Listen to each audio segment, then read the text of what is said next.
básicamente es las grandes disparidades en los déficits por cuenta corriente de los países del mundo, y España debe dejar de pertenecer en ese sentido a lo que ha dado en llamar la anglosfera, es decir, países que se han endeudado mucho porque han podido hacerlo, para pasar a países para pasar a ser un país que en principio sea, no diré prestamista neto, pero que dependa mucho menos de la financiación exterior. Y la otra transparencia a la que voy a dedicar un poco de tiempo, y luego iré más rápido, es en qué se basa esta idea de por qué esta conjunción de medidas. Verán ustedes que estas medidas no son de aplicación de un solo gobierno, pero el gobierno español, lógicamente, tiene mucho que decir en algunas de ellas. La razón es que la crisis ha tenido un detonante, que es la que todo el mundo conoce, la crisis inmobiliaria subprime. Ha tenido un mecanismo de transmisión que también todo el mundo conoce, que es básicamente la prociclicalidad y la fragilidad y la interconexión, digamos, hasta cierto punto perniciosa del sistema financiero, no hace falta insistir, pero tiene una causa de fondo. Y la causa de fondo es la existencia de elevados desequilibrios globales en el mundo que, paradójicamente, ayudaron a lograr lo que ha sido la década, o algo más que la década, de mayor crecimiento y más estable que el mundo ha conocido en los últimos 15 años y, sin embargo, nos ha llevado a esta situación actual. Unos desequilibrios globales que se caracterizan por la dispersión de las balanzas comerciales, la dirección heterodoxa de los flujos financieros, en vez de los países desarrollados a los desarrollados, en algunos casos en la dirección contraria, y luego un exceso de ahorro en el mundo y unos bajísimos tipos de interés. Esos bajos tipos de interés que todos saludamos como una especie de gran logro de la economía moderna, en el fondo no han sido sino el abrazo del oso que nos ha puesto en la situación en la que ahora nos encontramos. Y de ahí se llevó a la gran moderación, como digo, de una época de gran crecimiento y una gran estabilidad macroeconómica. Una baja volatilidad de la inflación, una baja volatilidad de los tipos de interés, una desaparición prácticamente de los spreads, de las diferencias de las primas de riesgo, que se dio en conocer como la gran moderación, que ha durado justo hasta que ha empezado la gran, no sé cómo denominarla. Bien, muy rápidamente, antes de la crisis pues hemos tenido esa gran moderación, gran crecimiento, baja inflación, la globalización generaba baja inflación, los países desarrollados exportaban inflación baja y, sin embargo, ha llevado a estos desequilibrios globales que se han manifestado, como digo, en las balanzas comerciales, en los tipos de interés muy bajos y en las burbujas de activos. Dos gráficos son los dos únicos que presentaré, que todo el mundo conoce, pero hay que recordar. En este primero tenemos cuál es la evolución de los déficits por cuenta corriente de las principales regiones del mundo, que tienen el gráfico de la izquierda, donde la línea en trazo grueso, en cuadro grueso azul, es Estados Unidos y el resto es el resto del mundo, pero España está escondida en esta línea marrón, Europa y Japón. España realmente debería pertenecer más a la parte de abajo, o en la derecha, lo que era en el año 2007 los déficits por balanza de cuenta corriente en la mayoría de los países. China, Japón, Rusia, Arabia Saudí, en el lado, junto a Alemania, en el lado de los países prestamistas netos, y a la derecha, todos lo sabemos, Estados Unidos y a continuación España, con el dudoso honor de tener tan elevado nivel de endeudamiento. Una cifra solo, que repito mucho, pero es que para mí es, digamos, la más indicativa de la magnitud del volumen de comercio mundial, de flujos de capitales que ha llevado a la situación actual.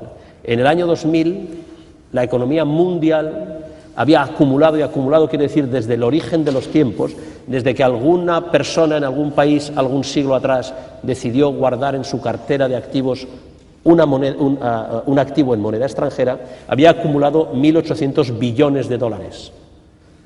En 7 años, en el año 2007, esta cantidad acumulada en, no diré miles, pero decenas y centenas de años de historia, se había multiplicado por 4.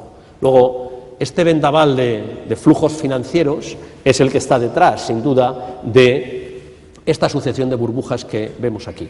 Estas burbujas financieras, que tienen en distintos colores, que tienen parecen una sucesión de olas, nos recuerdan que las crisis financieras son muy continuadas. Este gráfico no es desde el siglo XVII. Empieza en marzo de 1985 con las crisis del Nikkei, luego la de los mercados emergentes, la crisis del Nasdaq y de las .com, y continúa luego con esta burbuja hasta marzo del 2007 en rojo, y de nuevo, cuando la burbuja inmobiliaria empieza a pincharse, empieza a salir otra, que es la burbuja de las commodities, y cuando esta y las dos ya se han pinchado, ahora hay una en gestación, que es básicamente el precio de los activos del Tesoro americano, ¿de acuerdo? Es decir, la gente se refugia, tiene básicamente mucho ahorro, hay que refugiarse en algún sitio, nos refugiamos ahí.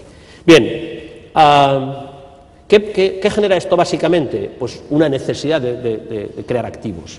Estos activos, iré muy rápidamente, porque de esto habrán hablado hoy seguramente varias veces, provoca fundamentalmente que se creen activos seguros donde no lo había, que son básicamente, eso es lo que son las subprime, y esos activos aparentemente seguros se ponen en cuestión cuando los tipos de interés empiezan a subir a partir del año 2006, 2007, un poco antes, 2005, y empieza la crisis de la subprime. Una crisis que, siendo tan pequeña, sin embargo, genera un efecto muy importante en el resto del sistema por el desapalancamiento que provoca en el conjunto de actividades financieras con el que no les voy a aburrir. La transmisión y el contagio tiene todas estas etapas. Pinchazo de la burbuja, las empresas financieras ven caer el valor de sus activos porque están endeudadas muy a largo, huyen, por lo tanto, los prestamistas que abastecen a los propietarios de estos activos muy a largo, que básicamente les prestaban a corto, se busca liquidez entonces en los bancos matriz que habían creado estos conduits, estas empresas especiales financieras, estos se tienen que desapalancar, buscar liquidez, esto hace bajar el precio de los activos y así es una espiral que todos conocemos. Bien, ¿cómo se traslada al sector productivo? Básicamente por la caída en el en el crédito.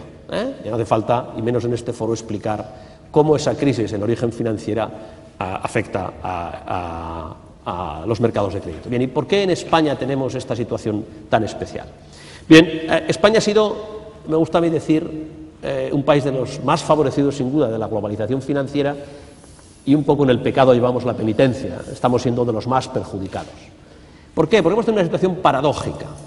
Hemos permitido al euro, hemos pertenecido al euro, yo soy un gran partidario del euro y de la Unión Monetaria, esto nos ha permitido crecer rápidamente, pero sin resolver nuestro problema fundamental. Un problema fundamental que llevamos desde hace 2, desde hace 4, desde hace 10, 20, muchos años. Y es que España es un país que gasta más de lo que produce, acaba necesitando endeudarse en el exterior. En otros momentos devaluamos la moneda, o si no, el mercado nos obligaba a corregir. Y sin embargo hemos tenido una paradoja que pocos países en el mundo habrán podido tener. Un país con una balanza comercial con problemas crónicos y sin embargo con una moneda fuerte, el euro. Y esto es lo que nos ha hecho un poco mantener una inflación relativamente baja. Si no hubiéramos estado en el euro, seguramente las señales de este problema hubieran aparecido antes, hubiéramos crecido menos, por lo tanto, pero las señales hubieran aparecido antes y, en consecuencia, pues hubiéramos devaluado, hubiéramos tenido una inflación más alta, hubiéramos tenido problemas para endeudarnos en pesetas en los mercados internacionales, y hubiéramos seguramente tenido que hacer algo, no lo hemos hecho. Y eso es lo que está detrás del enorme crecimiento que hemos tenido en los últimos 10, 12 años. ¿De acuerdo? Bien, esto en principio no debería ser un problema. Todos estamos endeudados. El que no esté aquí endeudado, que levante la mano, y todos estamos endeudados. Si utilizamos esa deuda con fines productivos adecuados, la capacidad de endeudarnos es una bendición. Si, debido a los problemas de regulación interna, este endeudamiento se dirige hacia mercados más protegidos como los del sector servicios, a invertir en estos mercados, y en el caso español, como todo el mundo sabe, a uno particularmente poco productivo como es el mercado de la vivienda, esto acaba generando que ese endeudamiento no mejora sustancialmente nuestra capacidad productiva, sino que nos mantiene endeudados para tiempo. Si hubiéramos sido capaces de desandar este camino fuera de la crisis financiera, el ajuste hubiera sido doloroso, pero no tanto. Doloroso, pero no tanto. Si hubiéramos podido hacer lo que ahora vamos a tener que hacer seguramente en medio de la crisis, igualmente hubiéramos debido sufrir. Algún gobierno alguna vez tendría que haber empezado a decir que no podemos seguir creciendo permanentemente o durante tanto tiempo al 2,5, luego al 3, luego al 4. Es difícil pensar qué gobierno va a atreverse a hacer tal cosa, pero en un contexto de una situación financiera solvente, este camino hubiera sido poco doloroso. Lamentablemente no lo hemos hecho. Bien, ¿qué tenemos pues? Un elevado endeudamiento, y esto agrava la dualidad de nuestro modelo productivo. Dualidad en la productividad, tenemos sectores muy productivos, las empresas que compiten en el exterior son muy productivas y de hecho han ganado cuotas de mercado, pero el resto directamente no lo hacen. Una dualidad en la inflación, como todos conocemos.